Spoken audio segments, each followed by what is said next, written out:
कृपा से स्थान स्थान पर श्वास श्वास नंगली वाले के नाम से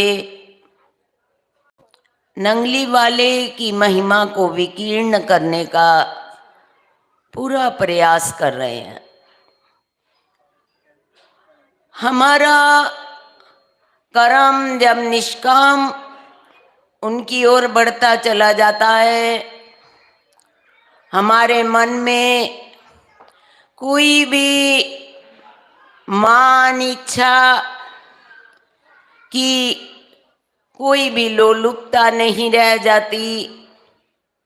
केवल सतगुरु चरणों का अनुराग बढ़े, उनका प्रेम मिले, ऐसा ही निरंतर भाव बढ़ता रहता है। तो गुरु महाराज जी की उस पर कृपा भी बनी रहती है। एक संत थे, बहुत पहुंचे हुए थे। उनके पास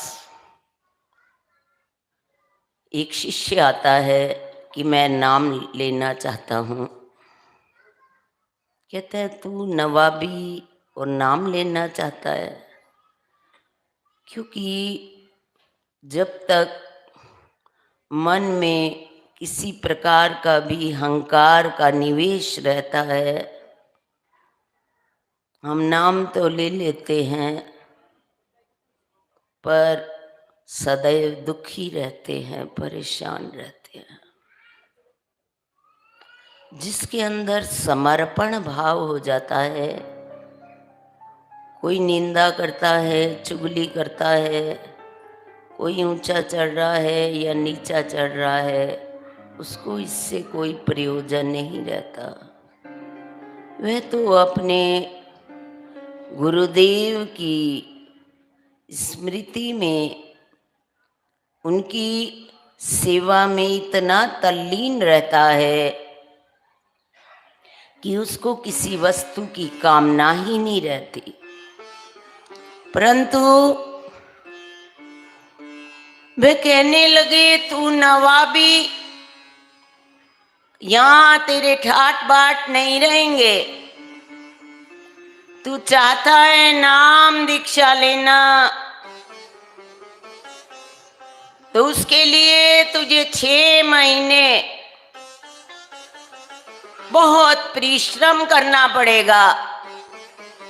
तन मन को उत्सर्ग करना पड़ेगा। मेरी मौत जैसे होगी वैसे तुझे रहना पड़ेगा। नवाबी छोड़ने तैयार है? कहने लगा जैसे आप कहो।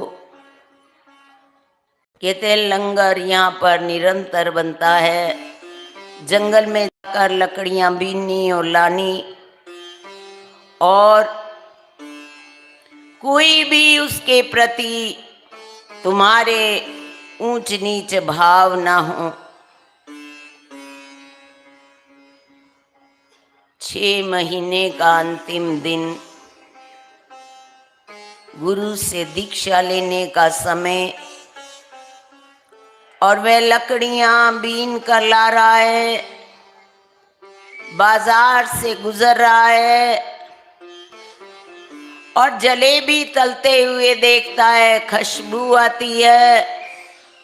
मन में सोचता है जब नवाब था तो कितनी जलेबियां, क्या कितनी मिठाइयां बनवा लेता था, बांटता भी था और खाता भी था।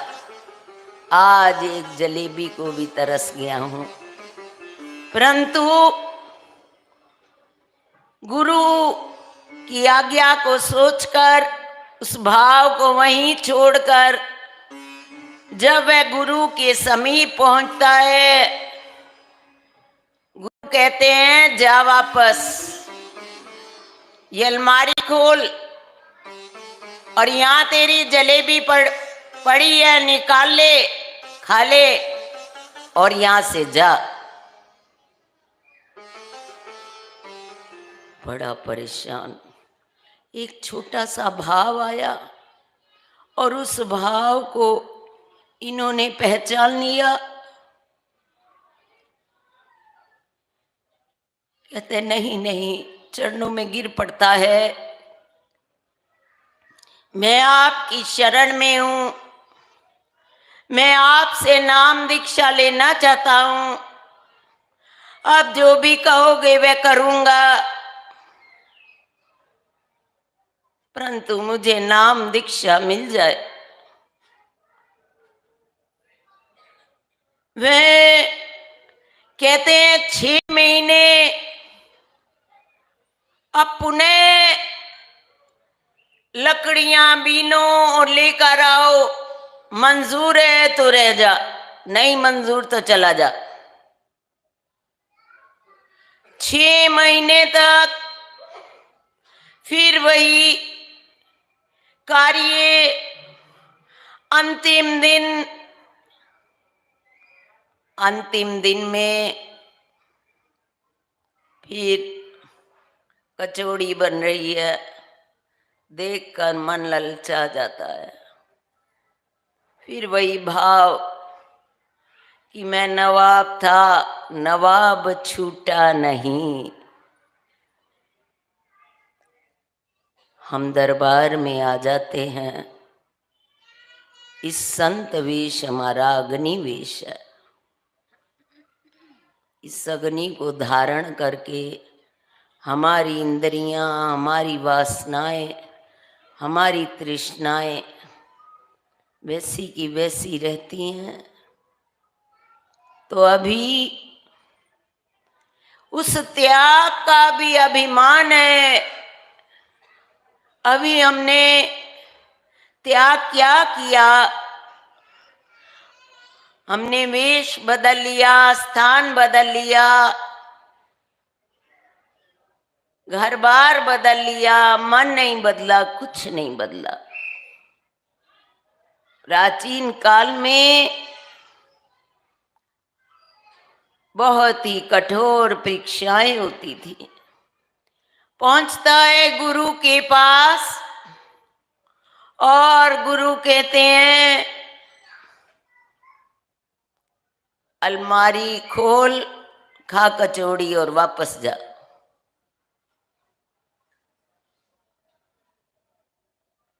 बड़ा परेशान।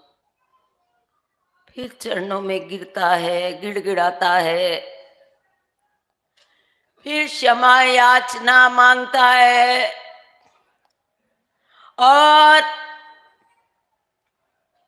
कहता है एक अवसर और दे दो, एक अवसर और मिलता है 6 मास का। 6 मास तक फिर लकड़ियां बीनी, फिर अंतिम दिन आता है, कहता है आज नहीं बाजार से जाना। ये बाजार बड़ा मुझे दुखी करता है। चाहे मुझे जंगलों से कहीं से भी गुजर के जाना पड़े, मैं ना बाजार में जाता। इस बाजार ने मुझे 2 बार धोखा दे दिया। फिर ना जाने कौन सा संकल्प उठ बैठे और गुरु को पता चल जाए। गुरु कौन है? जो हमारे दिल की गहराइयों तक अंदर चला जाता है, हमें सुगति कुगति मार्ग दर्शावे। क्या हमारा मार्ग अच्छा है, क्या बुरा है, इसका ज्ञान कराता है। हम यहाँ से जब हमारी मृत्यु होनी है तो हम आत्महत्या करके यहाँ से जाएंगे, क्योंकि हमने इस आत्मा को हमने जानने के लिए मानव जन्म पाया। बाहर की आंखें बंद होंगी तो अंदर की आंखें खुलेंगी। अभी हमारी बाहर की आंखें बंद ही नहीं हो रही। हम आत्मा तक पहुंचने के लिए हमारे पास अवकाश ही कहाँ है? समय हाथों से निकला जा रहा है। समय बहुत मूल्यवान है। ये एक एक क्षण हमारे हाथों से चला जा रहा है। इस समय में के रहते रहते, इस तन के रहते रहते हमने उस आत्मा की पहचान कर लेनी है। उस आत्मा की आवाज को सुनना है, उस आत्मा की आवाज को मानना है। घर में भी जो व्यक्ति बच्चा होता है, माँ बाप का कहना मानता है, माँ बाप उसी पर सवाल उठाते हैं, बार बार उसी को कहते हैं। आत्मा भी 3 बार बोलती है, फिर चुप हो जाती है। व्याध मारता है, उसका रोजा है, आत्मा बोलती है मत हिंसा कर, मत हिंसा कर। आत्मा दब जाती है। प्रातः काल आत्मा उठाती है हमें ब्रह्म मुहूर्त में। हम आत्मा की आवाज को सुनते हैं, मानते हैं, तो बार बार आत्मा बोलती है। हम आत्मा की आवाज को दबा देते हैं, सुनते नहीं, आत्मा दब जाती है और एक समय घोर नरक में हमें जाना पड़ता है। हमें दुनिया महात्मा कह रही है तो हम महात्मा नहीं बन जाएंगे, हमें पाखंडी कह रही है तो बन नहीं जाएंगे। हमारी आत्मा अंदर से आवाज देती है, हम महात्मा हैं या पाखंडी हैं। आत्मा डरती नहीं है। आत्मा एकांत में हमारे साथ, दुनिया को कितना ऊंचा चढ़कर हम दिखा दें, परंतु आत्मा जरूर उसकी घोषणा करती है, हम अच्छा चल रहे हैं या बुरा चल रहे हैं। अब वहां नहीं जाता। जंगलों में फिरते फिरते फिरते दुगना रास्ता तय करते करते पाँव में छाले पड़ जाते हैं, कपड़े फट जाते हैं, और उस लक्कड़ को बीन कर जब वह गुरु के पास पहुंचता है और गुरु उसको अपने चादर बिछाकर कंठ से लगा लेता है और उसके ऊपर अपनी चादर ढक देता है और उसको अपना रूप प्रदान कर देता है। गुरु महाराज जी झूठे हैं या सच हैं? सच हैं तो बोलते हैं, हमें उनकी आवाज आत्मा से सुननी है, उसकी आवाज को पहचानना है, संघर्ष करना है। दादा गुरुदेव ने जंगलों में तप किया 18 वर्ष, श्री गुरु महाराज जी ने 13 वर्ष तप किया। हमसे कोई बात नहीं सहन होती, हमें कोई एक बात बुरा बोलता है तो हम वर्षों की बात याद रखते हैं। प्रभु कहाँ याद रहे? घर में गंदगी है, उसको बाहर फैलाते हैं, फेंक देते हैं कि ये गंदगी यहां ना रहे, कीड़े पड़ जाएंगे। संसार की बातें गंदगी हैं, उनको वहीं फेंक दे। कोई गलत चल रहा है तो वह अपने कर्म बो रहा है। वृक्ष छाया देता है, वृक्ष यह नहीं देखता कि ये चोर बैठा है मेरे नीचे, या राहगीर जा रहा है, ताश खेलने वाला बैठा है, या मजदूर थक के बैठा है, वह तो बराबर छाया दे रहा है। जो संत विटप नदी सबके कल्याण के लिए चलते हैं। वायु ये नहीं देखती चोर को नहीं देनी, संत ये नहीं देखते ये चोर है, ये डाकू है। संत थे गुरु महाराज जी। वाल्मीकि डाकू को सुधार दिया। हमारे एक संत जंगल में तप करता है, वहाँ शेर, चीते, घोड़े सब एक घाट पे पानी पीते हैं। हमारा तप बढ़ाने की आवश्यकता है। हमें गुरु महाराज जी को अपने हृदय में लाने की आवश्यकता है। बहुत समय बीत गया, कुछ घड़ियां रह गई हैं, उसको संभालने।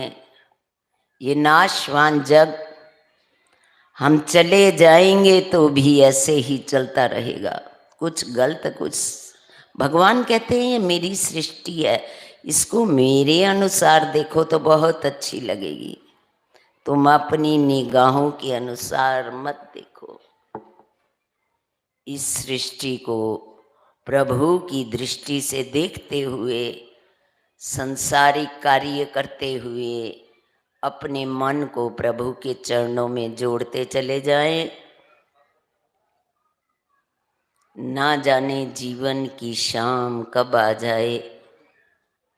हम तो यही चाहते हैं कि हम अस्पतालों में सुइयों से न मरे, गुरु महाराज जी की याद में, उनके तस्वर में जब निरंतर हम लीन रहेंगे, हम सदैव सुखी रहेंगे।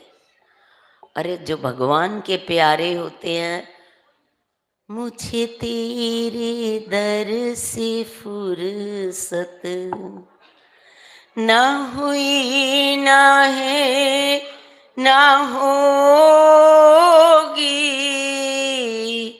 किसी और की जरूरत ना हुई, ना है, ना होगी।